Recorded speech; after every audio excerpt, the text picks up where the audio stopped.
Boa noite, queridos irmãos. Nós estamos aqui novamente reunidos para cultuar ao nosso Senhor de maneira virtual. É claro que nós preferimos que fosse presencial. Nós gostamos de ter aquela comunhão fraterna e calorosa aqui no nosso templo. Mas nós entendemos que o momento é muito delicado. O governo do Estado, a prefeitura, baixaram um decreto, então, determinando que os templos ficassem fechados ao final de semana. Nós queremos respeitar isso. A Bíblia nos fala em obedecer e respeitar as autoridades naquilo que não conflita com o Evangelho. E, na verdade, nós devemos entender todos esses cuidados como amor ao próximo e também amor de Deus a nós.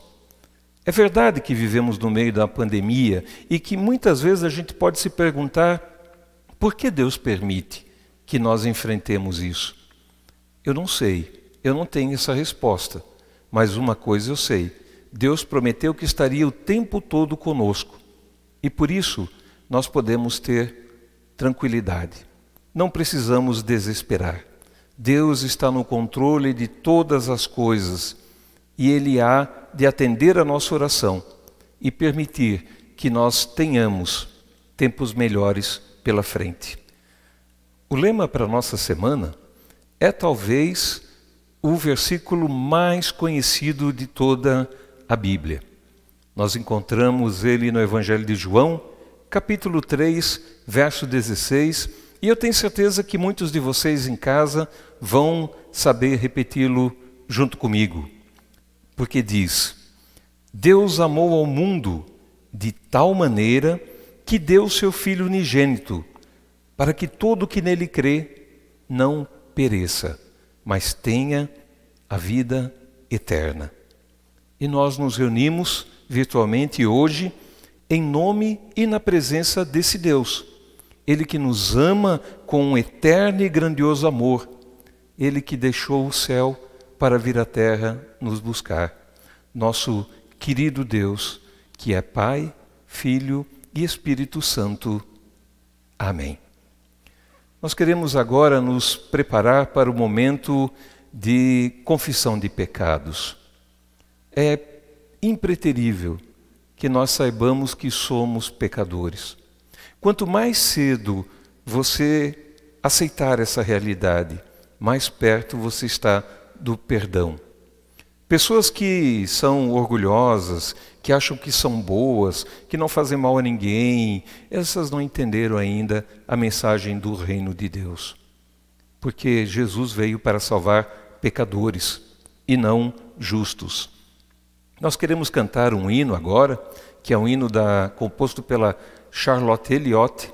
Ela escreveu esse hino, e eu sempre gosto de falar da Charlotte porque ela tinha tudo para ser uma pessoa amargurada, para ser uma pessoa triste, zangada com Deus pela sua deficiência física, pelas suas limitações. Mas assim que ela aceitou Jesus, assim que Jesus fez parte da vida dela, a vida da Charlotte mudou e ela pôde ser uma bênção nesse mundo, apesar dos seus sofrimentos e das suas dores. Cantemos o hino número 587, Tal Qual Estou.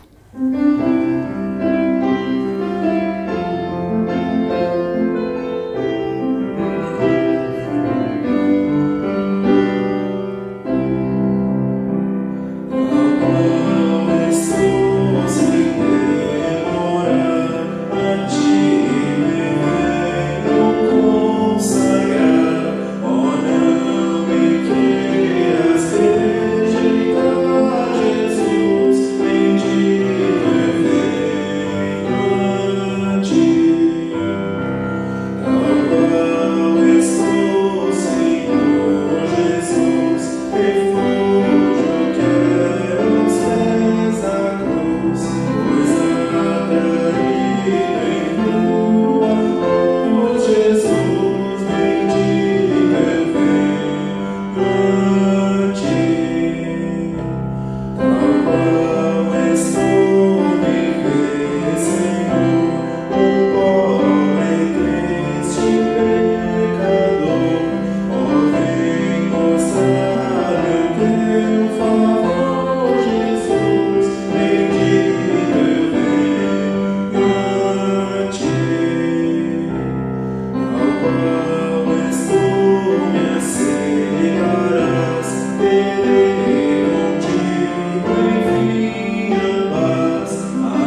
Oremos. Ó querido Senhor, nós queremos te pedir perdão. Perdão por nós não queremos pagar o preço de ser teus discípulos. Perdão por achar que tu existes apenas para satisfazer os nossos desejos, as nossas vontades. Perdão por fecharmos o coração para a missão que tu nos deste nesse mundo. Perdão, Senhor, por não dedicarmos nossa vida a teu serviço e a te agradar. Perdão, Senhor, quando estamos tão envolvidos conosco mesmo, que esquecemos de ti. Nós te pedimos perdão, em nome de Jesus Cristo, teu Filho e nosso Senhor. Amém.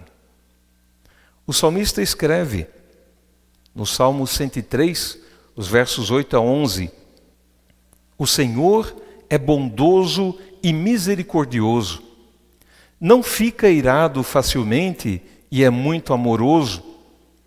Ele não vive nos repreendendo e a sua ira não dura para sempre. O Senhor não nos castiga como merecemos, nem nos paga de acordo com os nossos pecados e maldades. Assim como é grande a distância entre o céu e a terra, assim é grande o seu amor por aqueles que o temem. E assim, meus queridos irmãos, porque nós temos um Deus que nos chama para o perdão, tenhamos confiança. Deus não quer nos condenar, Ele quer nos perdoar.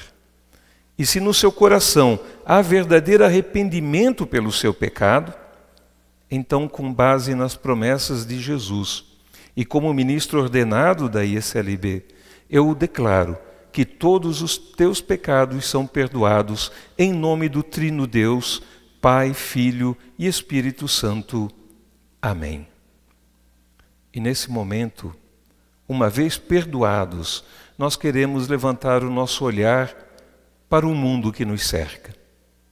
Esse mundo que é de Deus e que é amado por Deus, mas que ao mesmo tempo sofre pelo pecado. Nós encontramos problemas na natureza, como as cheias lá no Acre, que deixaram tantas pessoas desabrigadas, também nas nossas regiões, isso acontece frequentemente.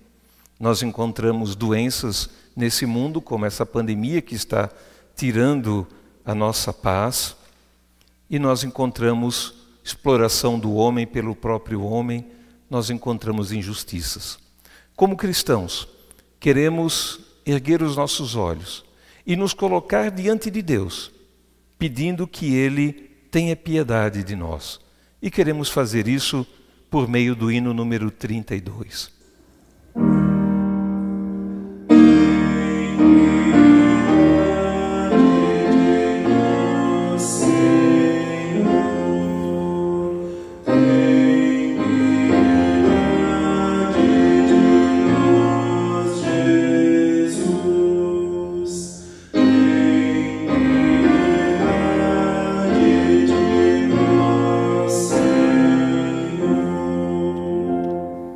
E agora eu convido você a orar comigo.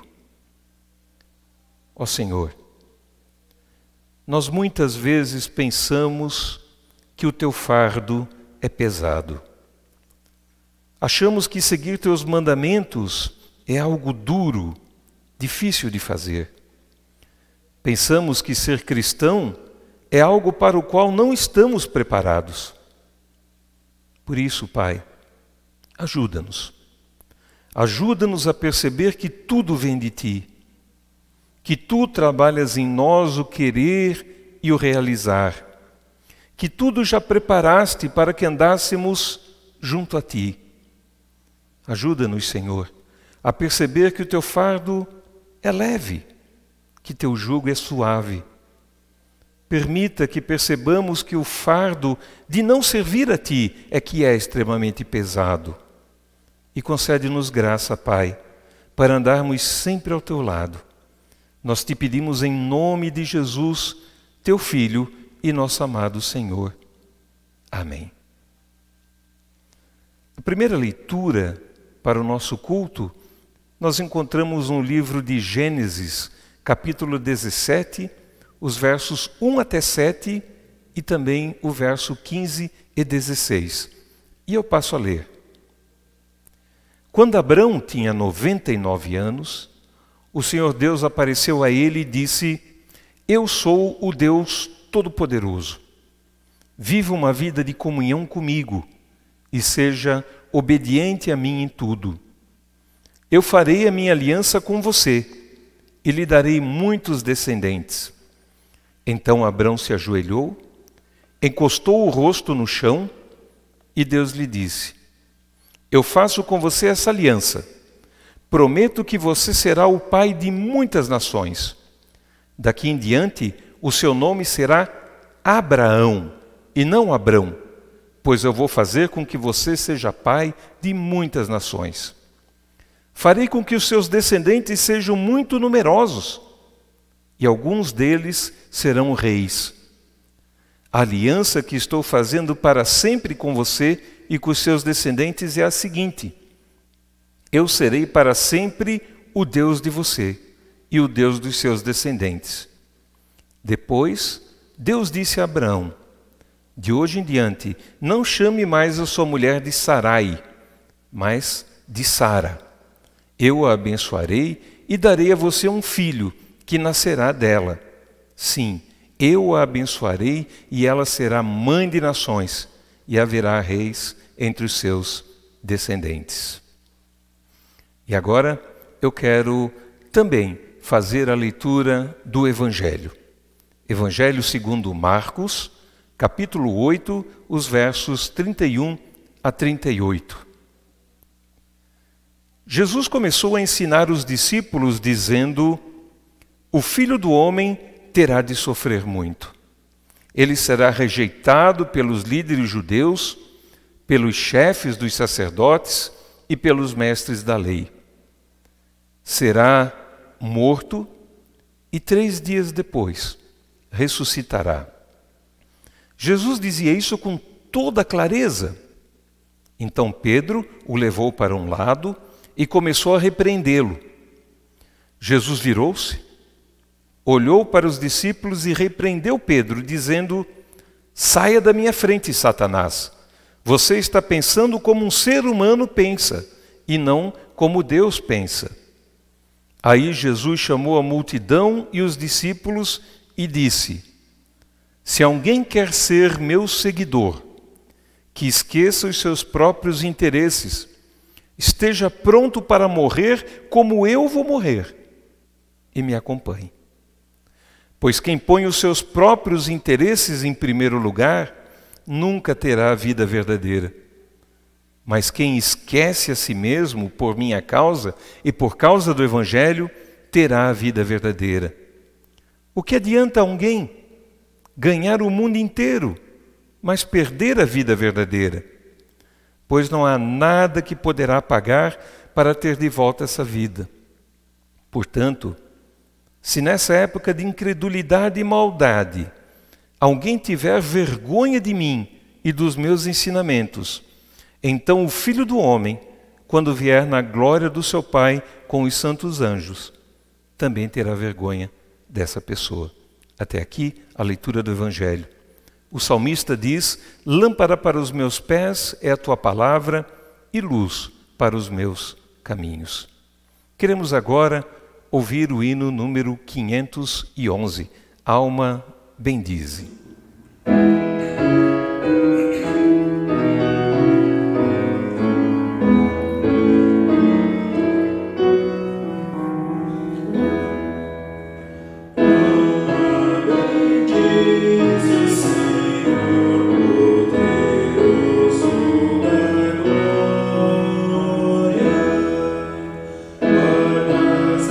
Bênçãos e graças em tua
a graça do Senhor Jesus, o amor de Deus, o nosso Pai, e a comunhão do Espírito Santo sejam com todos vocês.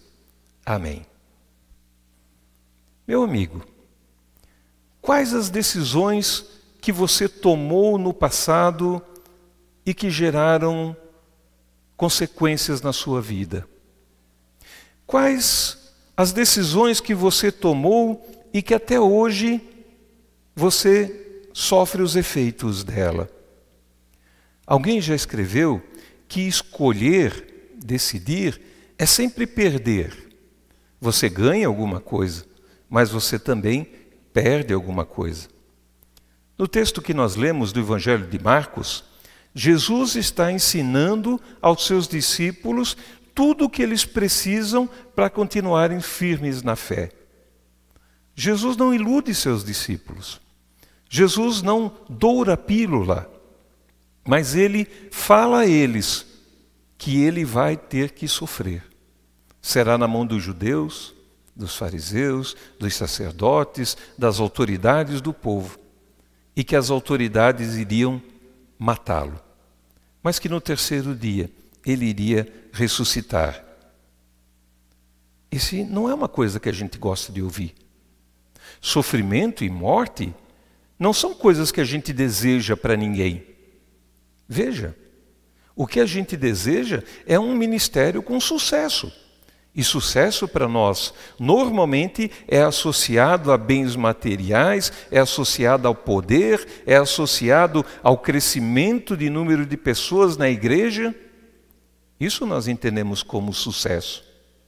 Sucesso para Jesus não era nada disso.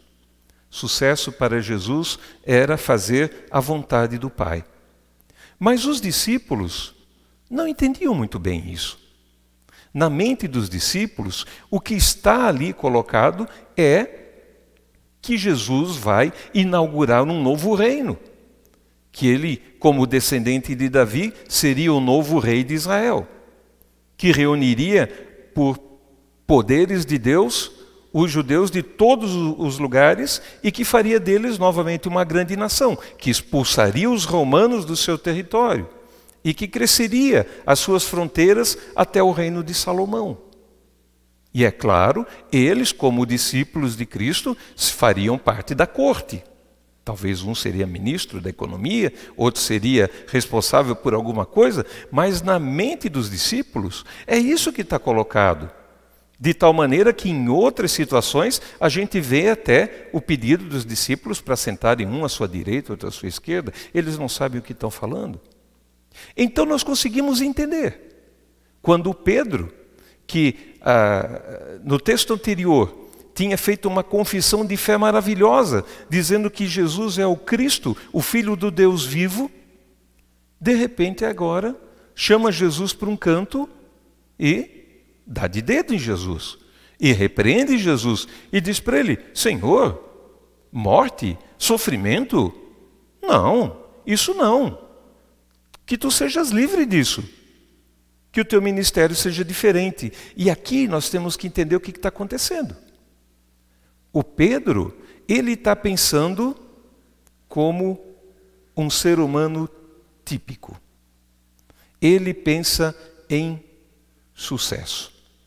Jesus, ele está com a mente de Deus. Ele sabe que ele precisa morrer para pagar o sacrifício que todos nós deveríamos sofrer. Jesus sabe que a ira de Deus vai cair sobre ele. A ira que deveria cair sobre nós e nos consumir e nos castigar eternamente. Jesus, ele vai ser o catalisador de todo o sofrimento do mundo.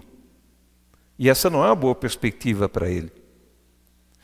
Nós estamos no tempo da Quaresma e é importante que a gente não diminua o sacrifício de Jesus. Sim, cada tapa doeu em Jesus. Cada chibatada marcou a sua carne. A cruz de espinhos doeu na sua testa. Ele sangrou. Ele estava fraco, não conseguia carregar sua cruz.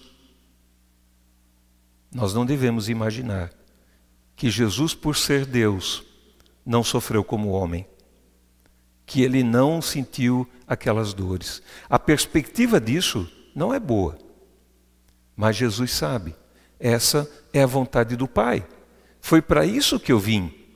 E o Pedro, sem saber, está tentando a Jesus da mesma maneira que Satanás tentou no deserto, dizendo: olha, que isso nunca te aconteça, que tu evites isso.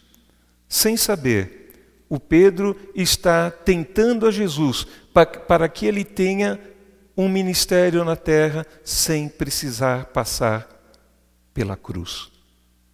Foi isso que Satanás prometeu para Jesus: eu vou te dar todo esse mundo se prostrado tu me adorares.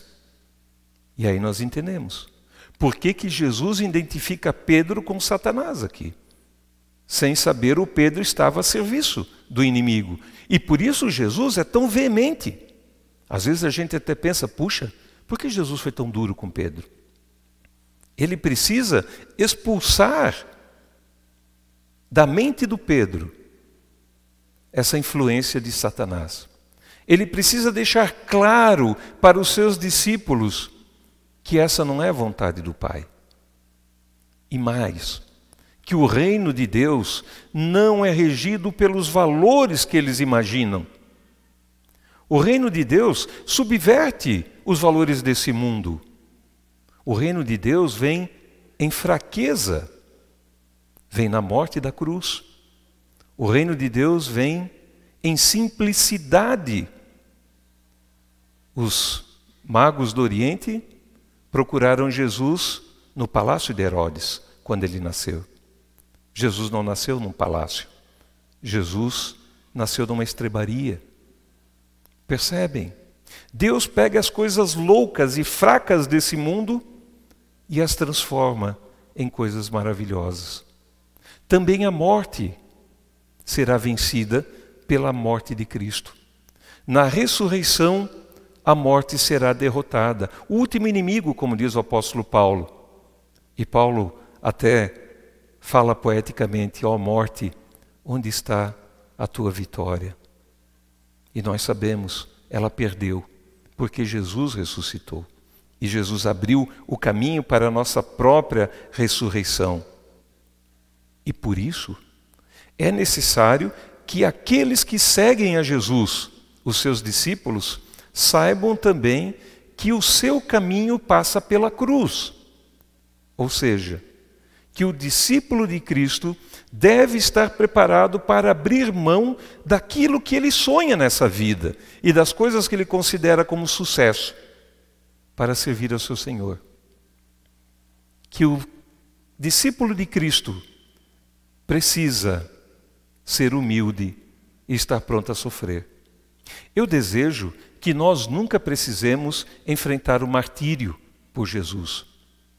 Mas eu também desejo que, se nós tivermos que enfrentar, que o Senhor nos dê forças para não negarmos o nosso Senhor. Veja a sentença de Jesus, né?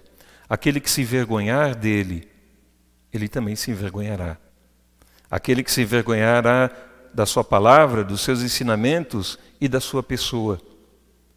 Nós cristãos deveríamos dizer como os mártires da igreja: sirvo a Cristo há tantos anos, Ele sempre me foi fiel, por que eu negaria agora? Pedro teve que aprender e eles também tiveram que aprender o preço do discipulado. Você deve estar dizendo assim: mas a salvação não é por graça? Ela não basta apenas crer? Sim, é verdade. Tudo é dado de graça. Jesus morreu na cruz, não nós. Mas ele também deixa claro, ser seguidor nesse mundo, ser seguidor de Cristo nesse mundo, tem consequências. Decidir por Jesus nesse mundo tem consequências. Ser luz em meio às trevas tem consequências. Quem vive no escuro não gosta da luz. E nós somos chamados a ser sal e luz para dentro desse mundo. Nós podemos olhar a vida dos apóstolos. Eles sofreram, foram martirizados por serem fiéis a Jesus. Como é que nós podemos esperar outra coisa? Como é que nós podemos ouvir que somos filhos do rei e por isso ele tem que nos dar riquezas? Se Jesus viveu na simplicidade e morreu como um bandido. Como nós podemos querer sucesso, reconhecimento, fama e poder quando os discípulos todos foram perseguidos? Como nós podemos achar que Deus existe para nos dar dinheiro, para nos dar saúde, para nos servir? Aí está o problema. Nós queremos um Deus que seja servo nosso. Eu quero lembrar ainda do Dietrich Bonhoeffer, teólogo, pastor luterano, que enfrentou durante a Segunda Guerra Mundial uma situação muito difícil. Ele percebeu que a sua igreja abraçava a causa do nazismo, vinha perdida também em meio a isso, e que alguns, até por medo do Estado, deixavam de se pronunciar. E Bonhoeffer enxerga aí a situação onde ele diz: não dá para ser discípulo de Jesus e ser conivente com o que está acontecendo. E por isso ele se posiciona, e por isso ele prega, e por isso ele sofre as consequências. E ele escreve sobre a graça barata. E ele vai dizer que a graça barata é perdão sem arrependimento, é Jesus sem discipulado. A graça barata, segundo ele, é o que estava estragando a igreja. Eu penso que isso é hoje também assim. Nós temos um grave problema, que é dividir o que é sagrado e o que é profano. Muitas vezes nós lembramos de ser cristãos quando estamos no templo, quando estamos assistindo o culto, quando estamos lendo a Bíblia, orando. Mas temos a tendência de separar isso. Esse é o momento de Deus. No restante da minha vida eu vou viver como eu quero. E o que Jesus está falando é: a tua vida tem que ser uma vida de serviço. A tua vida tem que ser integral para Ele. Jesus não aceita uma parte de você. Ele quer tudo. Ele morreu por você todo. O discipulado é algo que se vive principalmente no dia a dia e especialmente quando o Senhor está conosco e só Ele, quando ninguém mais nos vê. No começo, eu falei a você sobre decisões. Decidir seguir a Jesus é algo muito importante que demanda um compromisso de vida. É um compromisso, como eu disse, integral com Jesus. Todos nós devemos nos perguntar: será que estamos dispostos a pagar o preço? Será que estamos conscientes de que podemos negar a nossa vida aqui, para que na eternidade a nossa vida seja diferente? Será que ainda nos preocupamos com a eternidade? Será que temos ideia do que acontecerá depois, quando o Senhor voltar? Será que imaginamos o que vai nos esperar na ressurreição? Ou será que nós vivemos apenas para as necessidades desse mundo? Eu desejo que Cristo faça de todos nós discípulos verdadeiros dele, que vivem pela sua palavra, que amam o seu Senhor e que estão dispostos a arriscar tudo por ele. Que Deus te abençoe. Amém. Eu convido você agora aí na sua casa a confessar comigo aquilo que nós cremos, e nós queremos usar para isso a fórmula do Credo dos Apóstolos, que perpassa séculos, milênios e vem nos encontrar. E nós unimos a nossa voz com os cristãos de antigamente e confessamos que cremos na mesma coisa. Creio em Deus Pai Todo-Poderoso, Criador do céu e da terra, e em Jesus Cristo, seu Filho unigênito, nosso Senhor, o qual foi concebido pelo Espírito Santo, nasceu da Virgem Maria, padeceu sob o poder de Pôncio Pilatos, foi crucificado, morto e sepultado, desceu ao mundo dos mortos, ressuscitou no terceiro dia, subiu ao céu e está sentado à direita de Deus Pai Todo-Poderoso, de onde virá para julgar os vivos e os mortos. Creio no Espírito Santo, na Santa Igreja Cristã, a comunhão dos santos, na remissão dos pecados, na ressurreição do corpo e na vida eterna. Amém. Cantamos agora o hino número 632, Se Eu Tiver Jesus ao Lado.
E agora eu convido você para orar junto comigo. Ó querido Senhor, nós queremos te agradecer pelas tuas dádivas, pela tua bondade, porque, Senhor, estamos vivos e sob os teus cuidados, porque tu nos provês, Senhor, o necessário para a vida e também o perdão para os pecados. Queremos, Senhor, trazer na tua presença os nossos pedidos e nós te pedimos misericórdia, piedade para o nosso país que sofre com a pandemia, e não só o nosso país, mas todos os países.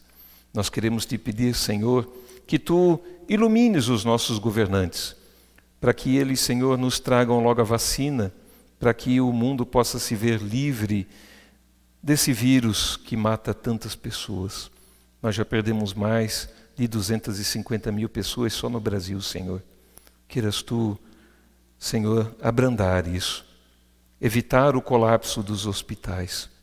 Queira, Senhor, estar com o pessoal da saúde que trabalha, protegendo-os, Senhor, e recompensando-os pelo seu trabalho incansável e muitas vezes com jornadas imensas, Senhor, para nos atender. Ajuda-nos também, Senhor, a nos cuidarmos e evitarmos esse contágio, Senhor. Nós também queremos te pedir por todos os doentes da nossa comunidade. Queremos pedir que cures a todos, se assim for da tua vontade, e que no meio da enfermidade tu fales a cada um. E por último, te pedimos pelas famílias enlutadas, que choram a perda de pessoas amadas. Dá-lhes, Senhor, a esperança da ressurreição e o conforto que só Tu sabes dar. E tudo mais, Senhor, que trazemos no nosso coração, queremos entregar nas Tuas mãos enquanto oramos como Jesus nos ensinou. Pai nosso que estás no céu, santificado seja o Teu nome, venha o Teu reino, seja feita a Tua vontade, assim na terra como no céu. O pão nosso de cada dia nos dá hoje, e perdoa as nossas dívidas, assim como nós também perdoamos aos nossos devedores. E não nos deixes cair em tentação, mas livra-nos do mal, pois Teu é o reino, o poder e a glória para sempre. Amém.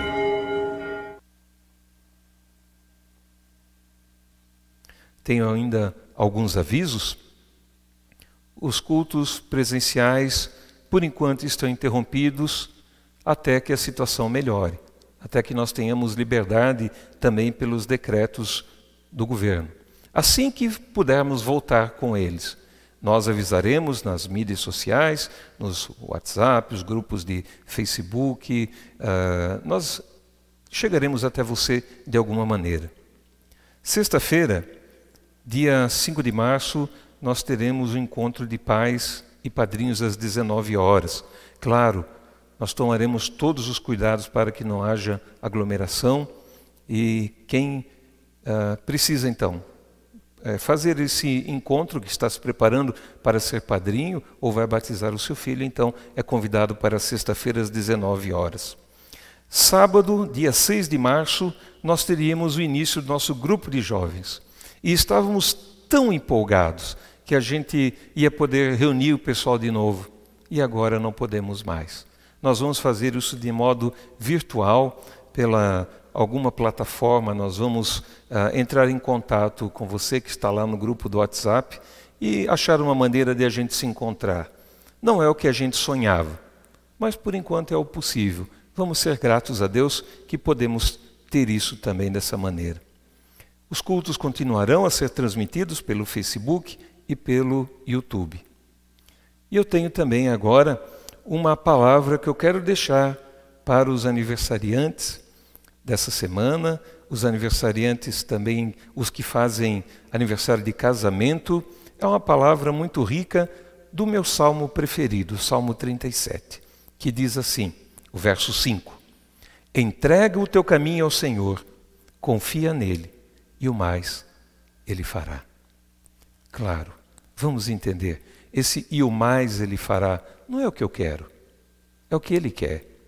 E se eu estou pronto e aberto para aquilo que Deus quer na minha vida, então isso é bênção. Entrega o teu caminho ao Senhor. É só o que nós precisamos fazer. Nos preparamos para a bênção, cantando o hino de número 293, um pedido para que Deus nos dê esperança e paz nesses tempos.